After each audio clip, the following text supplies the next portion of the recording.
नमस्कार शेतकरी मित्रांनो, मी रुपेश गळवी, श्री सिद्धनाथ गांडूळ खत प्रकल्प होतो. मित्रांनो, आपण गांडूळ खताचा घरगुती पद्धतीने बेड तयार करायचा असेल तर मित्रांनो कल्चर आपल्याकडे उपलब्ध आहे मित्रांनो. पण बऱ्याच ठिकाणी प्रकल्प आहेत पण त्याची सुद्धा कल्चर उपलब्ध आहे. तर मित्रांनो, आपण कल्चर हे देत असताना प्युअर कल्चर देत असतो मित्रांनो. तुम्ही पाहू शकता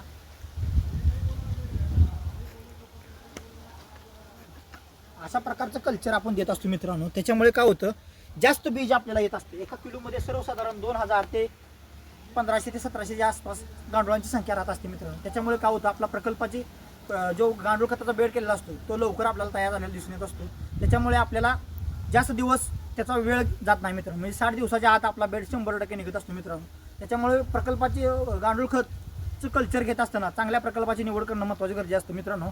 कारण का माझ्यासुद्धा थोड्याशा चुका झाल्या होत्या की आपण गांडूळ कल्चर निवडत असताना दुसरीकडून आणताना गांडूळ कल्चर आहे ते कमी आणलेलं होतं. म्हणजे त्याच्यामध्ये खत जास्त होतं आणि कल्चर कमी होतं. व्हिडिओ आवडल्यास लाईक करा, शेअर करा आणि फॉलो करायला विसरू नका. धन्यवाद.